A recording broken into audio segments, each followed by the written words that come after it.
Hi everyone, Professor Nancy here. Today we're going to do a lesson on multiplying radicals. So the nice thing with multiplying radicals is that it's a lot easier than adding or subtracting radicals. Because when you add or subtract radicals, they have to be like radicals in order to combine them. However, when you're multiplying radicals, you could just multiply everything on the insides of the radicals together and everything on the outside of the radicals together. So right now I'm going to show you an example on how to do that. So here we're multiplying radicals. I have a binomial, meaning two terms, times a binomial, two terms. So normally when we think of multiplying anything that has a binomial times another binomial, sometimes we think of just foiling, right? Foiling meaning first, outer, inner, last. We do A times C times first, outer, times plus A times D, and then inner plus B times C times the last ones, plus B times D. So we distribute out the A and we distribute out the B. So we think of foiling, and we could definitely do that for this problem because this is foiling or multiplying it out, distributing. However, it just could kind of get a little bit messy by doing this because there's so many things going on with radicals in it. So another idea, an option, is for you to organize your multiplication by using a chart. So this chart that I use just helps you to organize it. You don't have to do it this way, but it helps. So with this chart, what I do is I put the first polynomial as columns here, 2 root 6, and then the -5. And then the second polynomial, I write them as rows here. So 2 over here, and then root 3 over here. So again, the first polynomial goes across, and then the second polynomial goes down. And then with that, I just multiply, I cross multiply here. And that just helps me to organize my multiplication.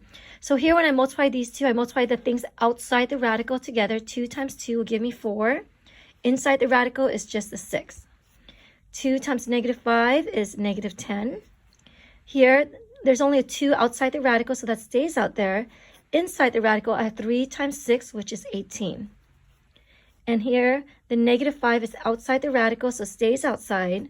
And then the 3 is inside the radical, so it stays inside. So that's how you multiply radicals. Anything on the outside stays on the outside.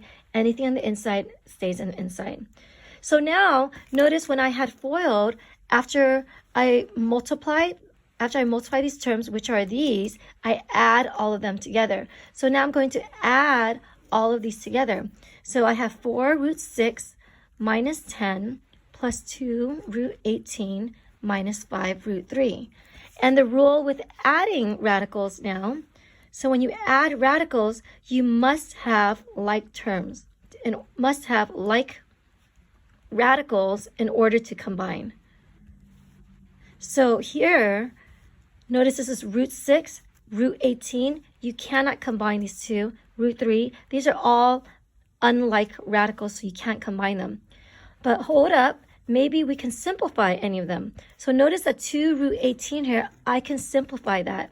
If I simplify that, so this is, you'd have to go back to simplifying radicals if you forgot how to do that. Root 18 could be rewritten as root 9 times root 2. Because 9 times 2 will give me 18. So the square root of 9 is a perfect squared, which is 3. So I have 2 times 3, and then root 2. So 2 times square root of 9 becomes 2 times 3, which is 6 root 2, right? So now, and then I ask myself, can I simplify 6? And the answer is no. Can I simplify 3? The answer is no. So right now, my final answer then is going to be 4 root 6 minus 10 plus 6 root 2 minus 5 root 3. These are not like radicals, so I can't combine them. So therefore, this becomes my final answer.